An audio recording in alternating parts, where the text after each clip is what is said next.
sobre Abraão e Sara, casal que tem uma importância tremenda na obra de Deus. E esse casal, a gente lê a história deles na Bíblia, quando eles se casaram, como todo casal, tinha aquela expectativa de ter filhos. E na época em que eles viviam, ter filhos era muito diferente do que a gente vive hoje. Hoje, às vezes, quando uma mulher fica grávida, ela fica apavorada, porque mais um não estava no programa, a pílula falhou. Então, há uma diferença. Hoje se faz controle de natalidade. O casal fala, só quero 2 filhos, só quero 3. No meu tempo, quando eu casei, o ideal eram 3. As propagandas de revistas sempre mostravam o casal e 3 filhos. Depois de um tempo, mudou. Casal e 2. Agora é casal e 1. O controle, agora com esse negócio de casal homem com homem, mulher com mulher, não tem jeito mais de ter filho, né? Acabou que vai acabar a humanidade na Terra. Mas naquele tempo não. Ter filho era glória, era honra, era bênção de Deus. Quanto mais filhos, melhor. Os casais se esforçavam para ter aquela prole imensa. 8, 10, 12 filhos. Era a maneira como eles entendiam as coisas, como eles viviam. Só que Abraão e Sara não tinham nenhum. Ela era estéril, ela não concebia filhos. E eles foram ficando velhos. Mas um dia Deus chegou para eles, apareceu para eles em forma humana e falou: vocês vão ter um filho. Agora imagina só, chegar para um casal em que o marido está com 90 anos e a mulher com 80 e falar: vocês vão ter um filho, sendo que além da idade, tinha o fator que ela era estéril. Não gerou filho na juventude, vai agora com 80 anos. Então, a coisa ficou bastante assim. Mas havia uma promessa divina. E eu quero dizer para vocês, promessa divina é promessa que vai ser cumprida. Deus não falha em suas promessas. Tudo que Ele prometeu, Ele cumpriu. Tudo que Ele promete, Ele realiza. Se você tem promessas de Deus para a sua vida, espere, porque vai se realizar também. Passaram-se os anos e nada acontecia. Mas finalmente, 9 anos depois, quando Abraão estava com 99 anos e Sara com 89, Deus apareceu novamente na tenda deles lá. Foi um negócio espetacular, porque foram 2 anjos e mais o Senhor, e em forma humana, e aí conversaram com eles, e nesta conversa foi reafirmada a promessa. E aí, desta vez, foi da seguinte maneira: por esta época, o ano que vem, Sara estará amamentando o seu filho. Agora estabeleceu o quando. Agora Deus disse quando iria acontecer. Então, quando Abraão estava com 100 anos e Sara com 90, eles se tornaram pai e mãe de um filho chamado Isaac. Só que eles só tiveram este filho, mas nenhum outro. Um filho tão aguardado, tão esperado, que o nome dele significa riso, porque eles riam só daquela expectativa de ver uma mulher com 90 anos, com a barriga desse tamanho. E não era doença, não, era gravidez. A alegria que veio para eles de ter aquele filho, Isaac. E finalmente o Isaac nasceu. Eu imagino sabe, ainda hoje eu brinquei com uma pessoa aqui na igreja que é filha única, né? Falei: ei, como deve ser mimada, não é? Filho único, como é que é, Alessandro? Você tem um só, né? É tudo para ele, não é? É assim que acontece. Então aquele menino deve ter sido mimado ao extremo. Tanto que na história dele a gente vê que ele era muito pacífico, ele não tinha muita iniciativa, ele era muito calmo. E por quê? Talvez por causa do jeito que ele foi criado. Mas na vida dele aconteceu um momento em que ele mostrou o caráter que ele possuía. O que ele tinha, Isaac mostrou o que ele tinha aprendido com seus pais a respeito de Deus. Então agora a gente lê e vamos entender um pouco melhor o capítulo 22.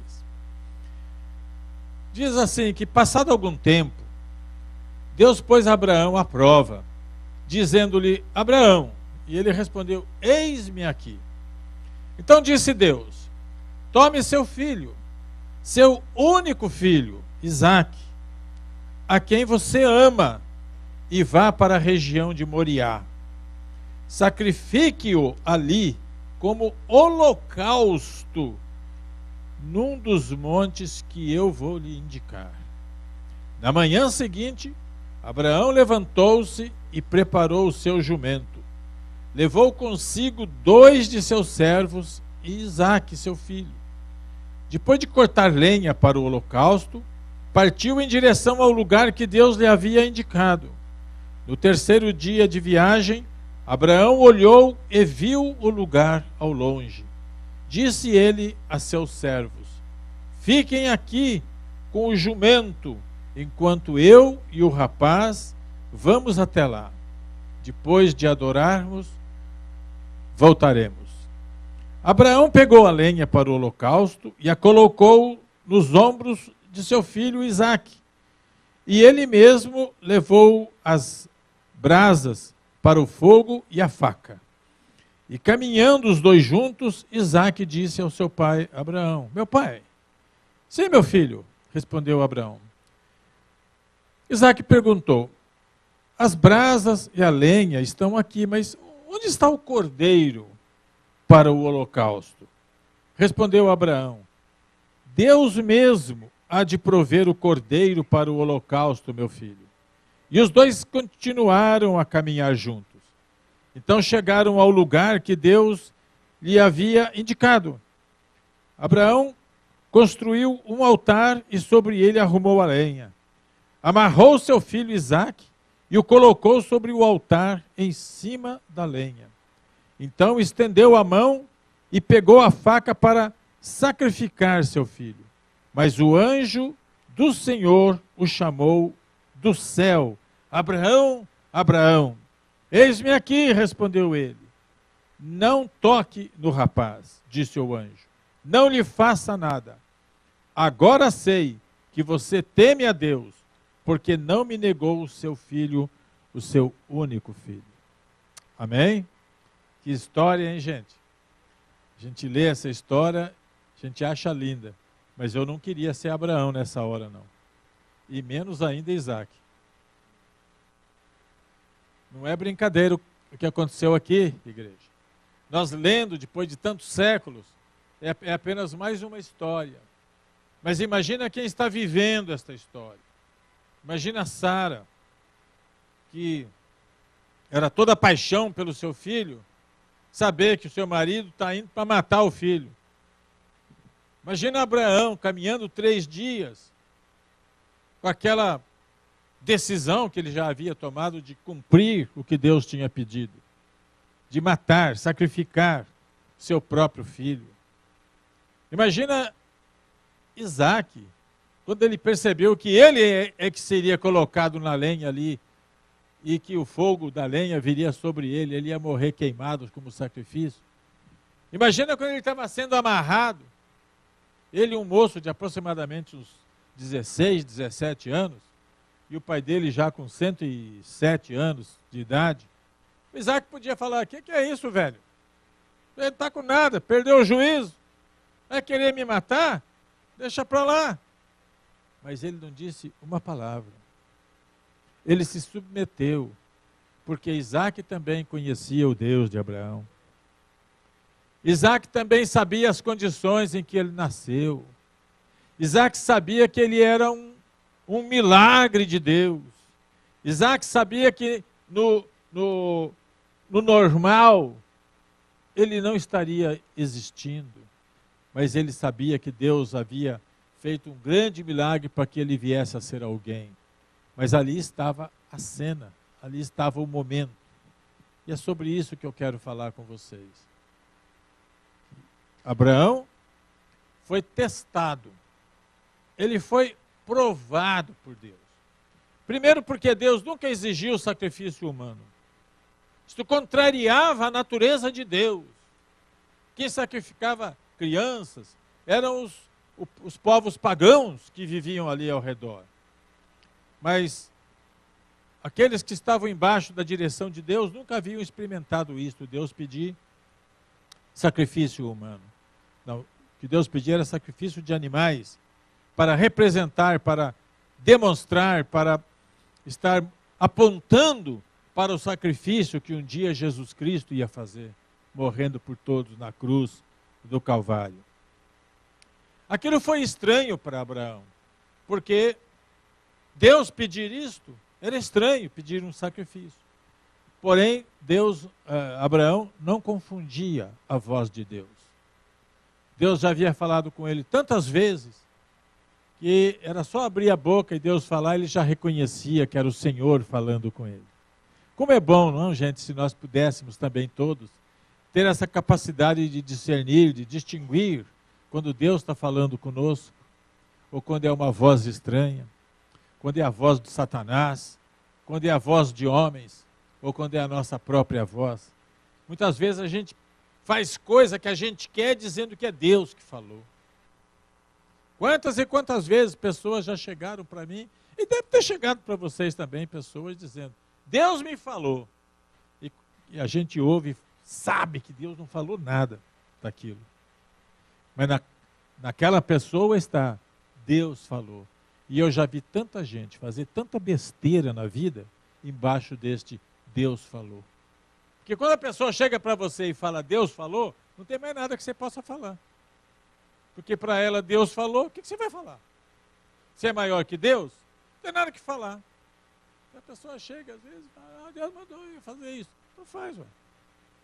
Mas depois de algum tempo a gente vê que Deus não falou aquilo. Tanto é verdade que muitas vezes Deus fala, vai, depois fala, volta. Que negócio é esse?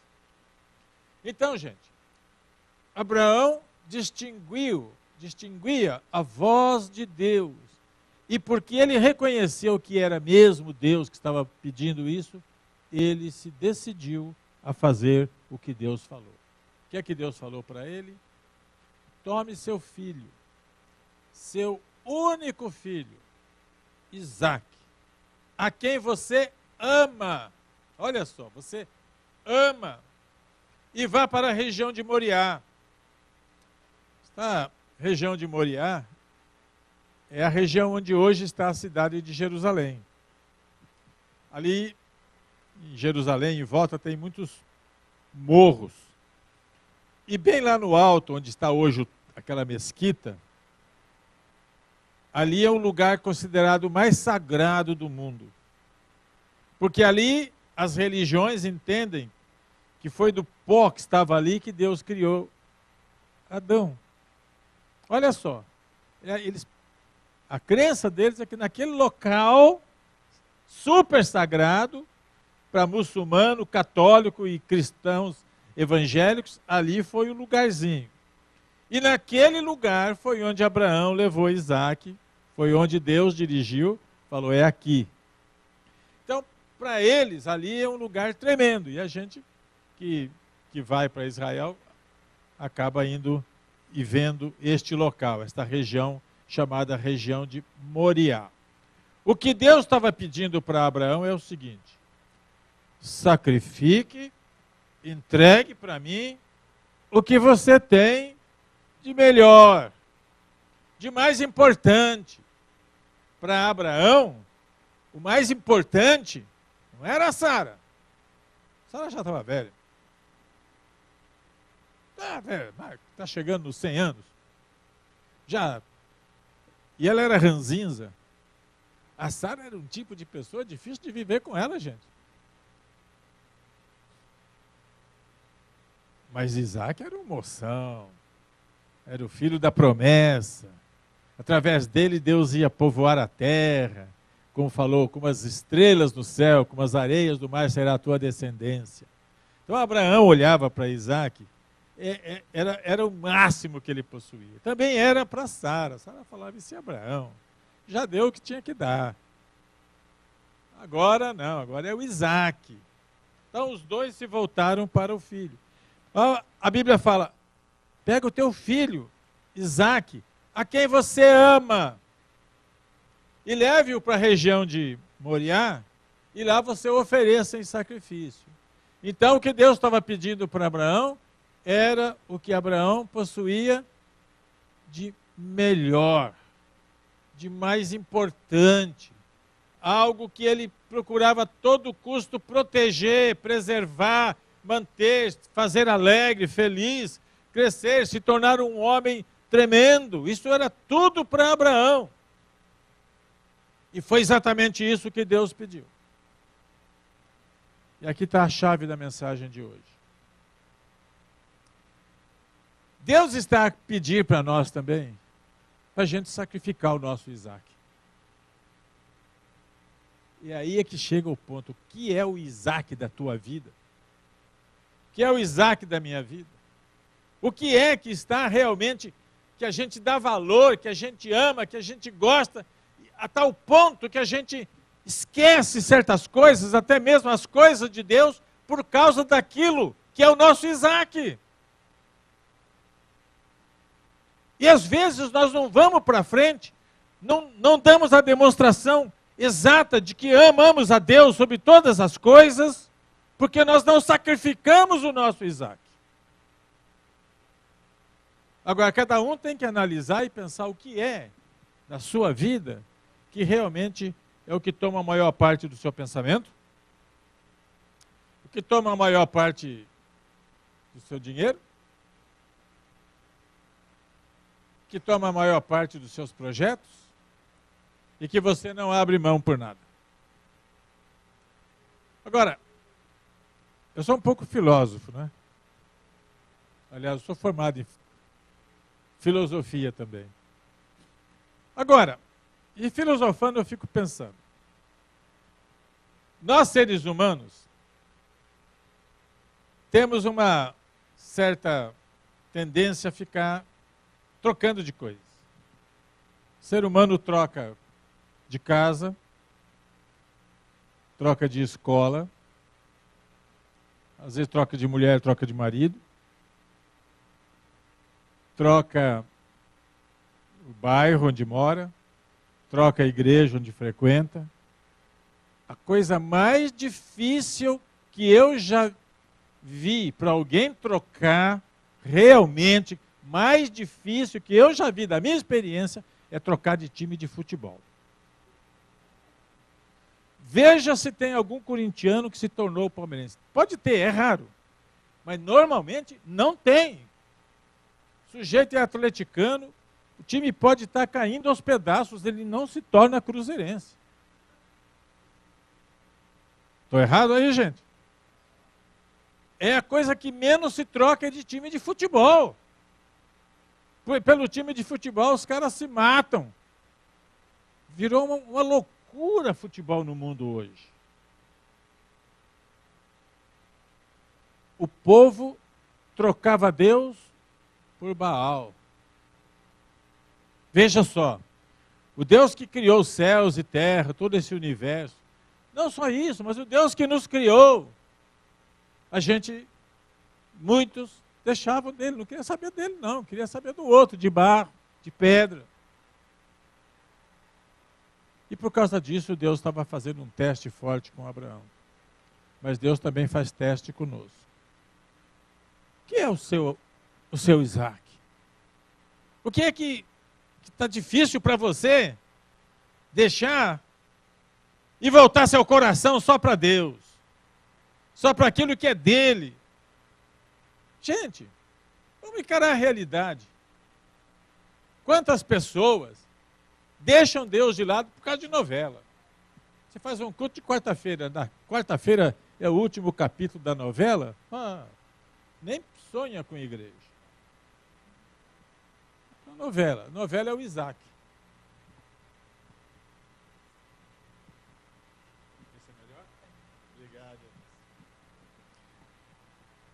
Tem outros que o Isaac é realmente o futebol, ou um esporte qualquer. Ainda bem que o culto agora é de manhã, não tem muito esporte de manhã, não é? Mas quando o nosso culto era à noite, que tinha jogo aí importante, seleção brasileira, decisão do Campeonato Mineiro, decisão do Campeonato Paulista não tinha porque o Corinthians era campeão antes, né? Então, agora, pessoa, tinha culto aqui, tinha o futebol lá, preferência era futebol. O Isaac de muitas pessoas é o futebol. Para muitos, o Isaac é essa coisinha retangular, meia esverdeada, que se chama dólar. Para muitos, pessoa, por causa do dinheiro, não quer saber nada de Deus. Tem que entregar dízimo, tem que dar oferta, tem que pagar 10 dólares pelo churrasco. Não, igreja só tem ladrão, pastor então é preguiçoso, não faz nada. Devia passar uma semana comigo para ver. Agora, as pessoas, por causa de dinheiro, se afastam de Deus. Eu não me refiro apenas a afastar de igreja, mas afastar de Deus. E nós estamos chegando num momento da nossa igreja aqui em Malden, em que vai ser preciso, como foi cantado hoje, oferecer sacrifício de louvor. Esse sacrifício de louvor, levar a nossa oferta para Deus, não é oferta em dinheiro que eu estou me referindo, não. É levar você como oferta para Deus. É você se oferecendo para Deus, para o trabalho. A igreja vai entrar nesses 2 primeiros meses do semestre com atividades mais frequentes. Depois vai diminuir um pouco. Mas nós vamos ter julho e agosto, toda quarta-feira, um culto aqui que eu estou pedindo para toda a igreja vir. Precisamos levantar este culto. Mais um culto para a gente vir louvar a Deus, receber a palavra de Deus. Mas hoje em dia muitos, até mesmo líderes, não estão vindo, não aparece aqui. A razão pode justificar. Mas Deus está falando, sacrifica o que você ama. Sacrifica aquilo que é importante para você. Deixa de assistir a novela. Deixa de fazer alguma coisa em casa. Não deu tempo de tomar banho, vem direto do serviço. A gente não vai se importar se você não está com a roupa muito limpa. O importante é estar aqui. Para poder oferecer um sacrifício de louvor. A obra de Deus exige sacrifício. Exige sacrifício. Um dia desses, o Daniel Alves, da seleção brasileira, deu uma entrevista. O Brasil perdeu, né? Foi eliminado aí. Ele deu uma entrevista e falou, né? Toda a torcida está triste, mas nós fizemos o máximo possível. Nós fizemos um tremendo sacrifício de vir jogar pela seleção. Mas sacrifício, jogar pela seleção ganhando 400 mil reais por mês? Que sacrifício que é esse? Eu sempre joguei bola na minha vida, nunca recebi um tostão, porque a gente gosta do futebol, gosta disso, não é verdade? Para a gente só é um exercício. Fizemos sacrifício. Que sacrifício é este?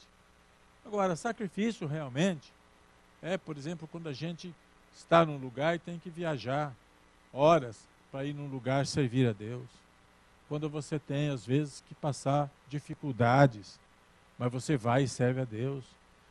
Sacrifício é quando você, às vezes, não tem dinheiro e a igreja precisa e você dá o que não tem. De vez em quando a gente tem que fazer isso aqui. A igreja está precisando. Tem conta para pagar. E eu peço. E vocês contribuem. Quem sabe quantos estão contribuindo com aquilo que não tem, mas vai pela fé, entrega agora e espera receber depois. Isso a gente chama de sacrifício. Sacrifício é chegar cansado de casa e vir para a casa do Senhor. Domingo de manhã não, a gente já passou o sábado, dormiu bem. Mas durante a semana, eu sei quanto que se trabalha por aqui. Mas chegar cansado e vir aqui para ouvir a palavra de Deus, isso é um sacrifício aceitável diante de Deus também. E há outras coisas que a gente não vai mencionar aqui. E o que eu estou enfatizando é o seguinte: nós temos que considerar aquilo que é o mais importante, tem sido onde a gente mais se apega e não vem para a casa de Deus. Para muitos, o grande sacrifício é levantar no domingo mais cedo e vir para a igreja. Ah, mas é o único dia que eu tenho para descansar. Precisa de sacrifício. É sacrifício. Senão a gente não faz nada. Uma vez eu tinha um caso lá no Brasil, que no domingo a pessoa estava escalada para fazer um trabalho lá na igreja, e ligou para mim dizendo, eu não tenho condições de ir, eu estou muito doente, E ele falou lá, negócio de uma gripe muito séria, sei que lá. Eu falei, tá bom, o que eu vou fazer? Não pode vir, não vem. Mas na segunda-feira, com a mesma gripe, com a mesma dor, com a mesma tosse, tudo, foi trabalhar. Então, que história é essa? O que é importante para a pessoa? O que realmente é importante? Quando a gente está numa situação onde tudo corre bem, todo mundo gosta. Quando a gente pede bênção para Deus, e Deus dá, todo mundo gosta. Mas quando Deus pede o Isaac, pula fora. O que Deus está pedindo para nós e que nós precisamos considerar é fazer sacrifício, fazer algo mais. Jesus ensinou isso de uma forma diferente. Se alguém bater no seu rosto, dá outra face. Se alguém falar para você, anda 1 milha, caminhe 2. Se alguém pedir teu paletó, dá a camisa também. Sacrifício. É assim que nós temos condições de mostrar ao mundo que aqui brilha uma luz diferente. É assim que nós podemos mostrar ao mundo que estar na casa de Deus não é algo boring, não é uma coisa, o que eu estou fazendo aqui? Não, aqui tem vida. Aqui é um rio, a água está correndo e nós estamos juntos. Eu sempre enfatizo que igreja não pode ser um lago. Lago é água parada, vai, se não cuidar, apodrece. Mas igreja é um rio, está correndo. Quando você está no lago, você pode pegar um barco e dar volta, sempre a mesma paisagem. A mesma árvore, a mesma casa, a mesma rua, você está dando volta. Mas no rio não. Você vai andando, cada hora é uma coisa nova. Uma coisa nova. E nós estamos aqui num rio de águas vivas. Aqui é um lugar onde a gente procura realmente expressar o amor de Deus para todos nós. Mas precisa de sacrifício, precisa de esforço, precisa de renúncia para fazer as coisas que Deus requer de nós. E eu espero, igreja, que nós entremos nisso. Que julho vai ter a quarta-feira. E durante 6 sextas-feiras, vamos ter que estar aqui também, para receber o treinamento. Então imagina só, trabalhando desse jeito, tem que estar aqui, na quarta, na sexta e no domingo. Tem instituto para alguns que vêm estudar. Tem ensaio na quinta-feira para a equipe de louvor. Então tem gente que está com bastante atividade. E ainda tem o grupo que vem para a reunião da mocidade, na sexta-feira. Oh, glória a Deus! Pelo menos coisa para fazer nós temos. Mas precisa ter gente para fazer. Nós precisamos estar presentes. Nós precisamos lutar pelo que Deus colocou em nossas mãos. Nós precisamos fazer com a ajuda de Deus com que essa igreja se torne uma igreja vibrante. Uma igreja que ama Deus acima de todas as coisas. Uma igreja para quem o Isaac é importante, mas o mais importante é o Deus de Isaac. Há muitos anos, vou concluir a mensagem falando sobre isso. Há muitos anos, em São Paulo, um casal de pastores tinha só um filho, que aliás está vivo até hoje, e uma igreja tremenda ali na cidade de Limeira, em São Paulo. E aquela igreja estava se desenvolvendo, crescendo. Hoje é uma das maiores igrejas quadrangulares no Brasil. É uma igreja única, com congregações em toda a cidade. Deve ter umas 50 congregações, onde a menor tem 400 pessoas. Imagina só. O templo é para 8.000 pessoas. Mas há muitos anos, esse casal teve uma filha. E a pastora, que teve essa filha, voltou o coração dela para a filha. Deixou a igreja, as coisas de Deus, para um segundo plano. Sobra do tempo. E ficou uma coisa tão séria, tão doentia, que Deus recolheu a filha. Deus levou. E essa pastora Osaide, que está viva ainda, mais ou menos da minha idade, ela está viva. Uma tremenda pastora. Na verdade, a igreja em Limeira, ela que pastoreava, o marido só administrava. E a Osaide contou isso numa reunião de mulheres, que como ela trocou Deus pela filha, Deus não permitiu isso e recolheu a filha. Porque tinha uma obra a fazer com a Osaide, obra que a gente vê hoje lá. Então o risco que tem da gente trocar, da gente inverter valores, é também da gente se dar mal. Mas quando a gente oferece, faz aquilo que Deus pede, no momento exato, quando chegou a hora de pegar o cutelo e colocar no corpo do seu filho, o anjo bradou lá do céu: Abraão, não faça isso, não toque no rapaz, porque eu sei, agora você deu prova que você me ama. E eu espero que isso a gente possa ouvir da voz de Deus na nossa vida também. Cairo, João, Pedro, Maria, Teresa, não tenha medo de fazer nada. Eu quero que você prove que você realmente me ama. Que eu sou primeiro e único na sua vida. Que todas as coisas são secundárias para você. Se nós fizermos isso, pode crer, Deus estará conosco. E os milagres vão acontecer. Vamos ficar em pé.